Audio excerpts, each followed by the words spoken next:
नमस्कार। स्वागत है आपका द फोर्थ स्टेट यूट्यूब मंच पर। मेरा नाम है रविंद्र सिंह शोरा।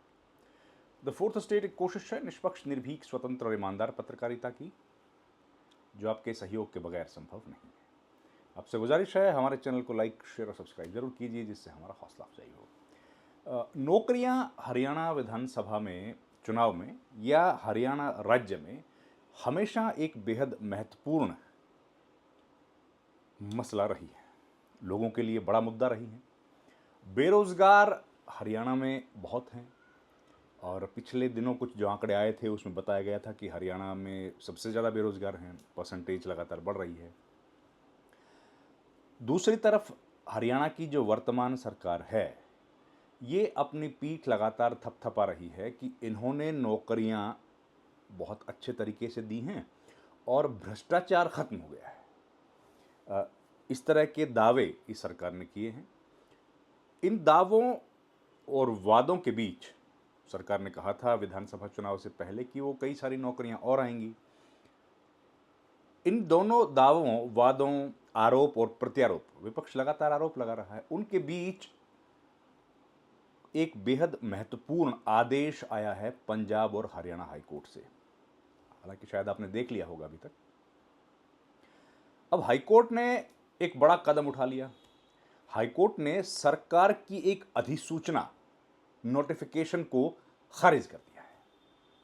किस नोटिफिकेशन को खारिज कर दिया, ये हम लोग देखेंगे वो क्या नोटिफिकेशन थी और उसका असर कितना ज़्यादा होगा। पहले मैं खबर आपको पढ़ के सुनाता हूं। दैनिक जागरण अखबार है, उसकी एक खबर है। खबर यह है कि पंजाब हरियाणा हाईकोर्ट ने हरियाणा सरकार की 11 जून 2019, लगभग 5 बरस पहले, 19 और आज 25, 6 साल हो गए, 6 साल पहले जारी उस अधिसूचना को रद्द कर दिया जिसके तहत विभिन्न भर्तियों में सामाजिक आर्थिक आधार और अनुभव के नाम पर 10 अतिरिक्त अंक दिए जा रहे थे। कोर्ट ने इसे संविधान की समता और समान अवसर के सिद्धांत के खिलाफ माना है। कोर्ट के इस फैसले से हजारों कर्मचारियों की नौकरी जाने का संकट पैदा हो गया। अब देखिए आप, एक तरफ तो नौकरियों के लिए संघर्ष कितना है वो आप जानते हैं हरियाणा जैसे स्टेट में, उस पर अब जो सरकार एक नियम नीति लेकर आई थी वो असंवैधानिक था। हाईकोर्ट ने कहा है कि वो असंवैधानिक नियम था। अब उसका असर किस पर होगा? उन लोगों पर जिनको नौकरियां मिल गई थी उस नियम के तहत। अब उनकी नौकरी जाने का खतरा उनके सिर पर मंडरा रहा है। अब एक मोटा आंकड़ा है, अखबार लिख रहा है कि ये मोटे तौर पर यह संख्या 10,000 के आसपास हो सकती है। 10,000 का मतलब अगर एक परिवार में 5 सदस्य हैं तो इतने लोग उससे सीधे तौर पर प्रभावित होंगे। यह फैसला जस्टिस संजीव प्रकाश शर्मा और जस्टिस मीनाक्षी मेहता की डिवीजन बेंच ने जारी किया है। अब ये नाम बताए गए हैं उन दोनों जजेस के जिन्होंने ये फैसला दिया है। तो ये फैसला बड़ा फैसला है। अब इसमें मसला क्या है, जरा थोड़ा सा हम लोग इसको समझ लेते हैं।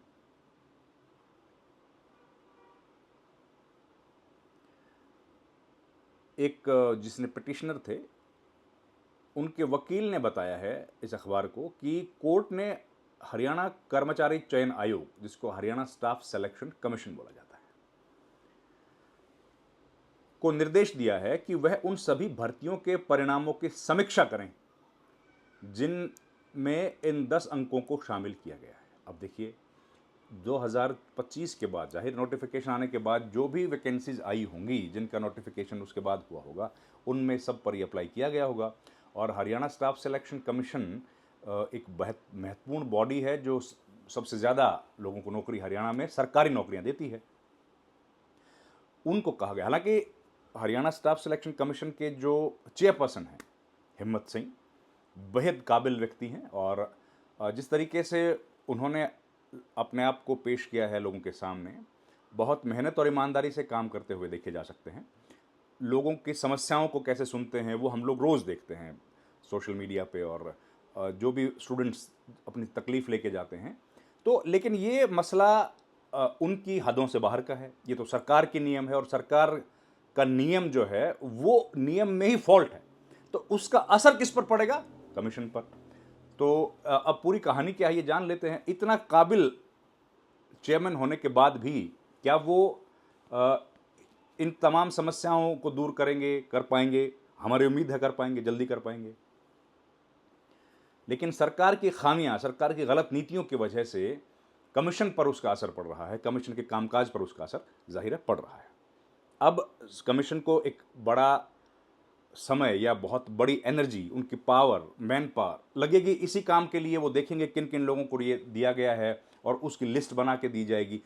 पहले से ही हरियाणा स्टाफ सिलेक्शन कमीशन पर बड़ा बोझ है, कितनी सारी नौकरियां हैं, करीब 401 नौकरियां हरियाणा की अलग अलग डिवीजन की हैं।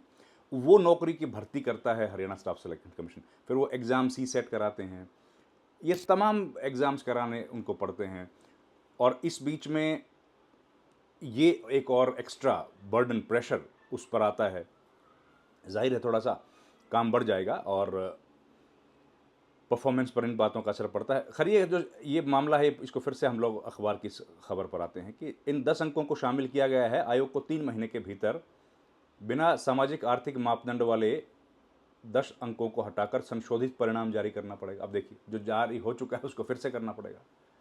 अब पूरी एनर्जी, 3 महीने का समयबद्ध कर दिया है कोर्ट ने, तो पूरी एनर्जी वहाँ जाएगी। खैर जो भी है, नियुक्ति पा चुके जो कर्मचारी संशोधित परिणाम से मेरिट से नहीं आते हैं तो सरकार उन्हें नियमों के अनुसार सेवा समाप्ति का नोटिस देकर सेवा समाप्त कर सकती है। इस आदेश का प्रभाव उन तमाम भर्तियों पर पड़ेगा जो 2019 के बाद अधिसूचना के आधार पर की गई थी। डेंजरस है बहुत ही। इसका कितना ज़्यादा असर पड़ेगा।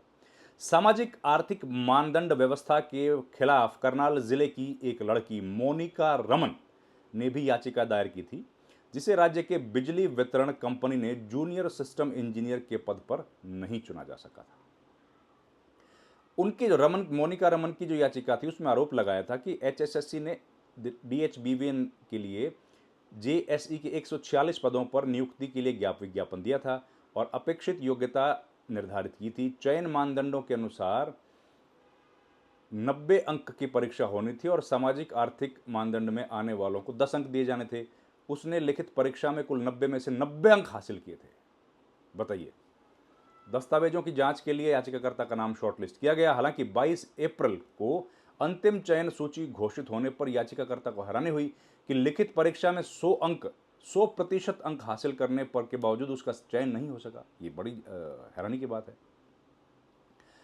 उसे पता चला कि उसका चयन इसलिए नहीं हो सका क्योंकि सामान्य वर्ग के कट ऑफ अंक 93 थे और सामान्य वर्ग के लिए प्रतीक्षा सूची 92 अंकों के निर्धारित की गई थी।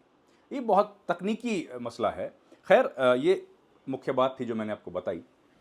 अब सवाल ये है कि इसका असर क्या पड़ेगा। देखिए, असर एक तो बताया मैंने कि परफॉर्मेंस पर असर पड़ता है कमीशन की, जो उनको काम करना था। तो सरकारें आखिर ऐसे नियम क्यों बनाती हैं? ये दिक्कतें हैं सरकारों की।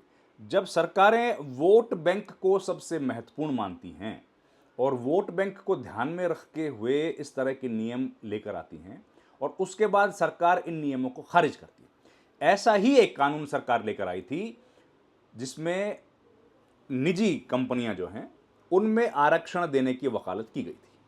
उसको भी हाई कोर्ट ने खारिज कर दिया था, कोर्ट से खारिज हो गया था। ये एक ऐसा नियम था, ये भी खारिज हो गया है।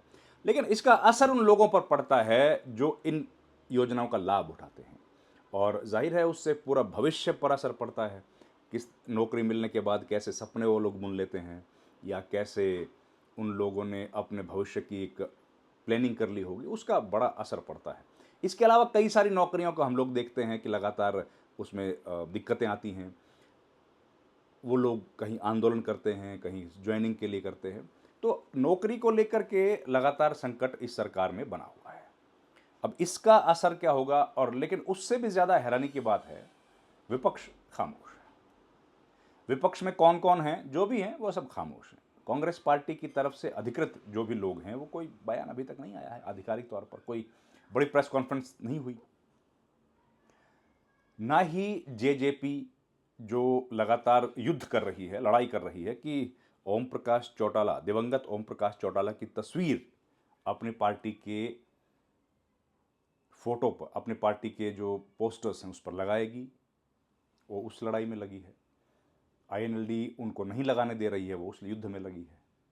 और आम आदमी पार्टी चुनाव लड़ने आई थी लेकिन उसके बाद से खामोश है। तो ऑपोजिशन कुछ है नहीं जो इस मसले को उठा रहा हो।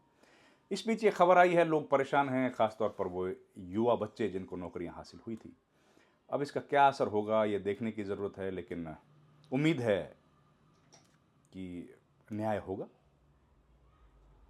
इस वीडियो में इतना ही। आपसे गुजारिश है, हमारे चैनल लाइक, शेयर और सब्सक्राइब जरूर कीजिए।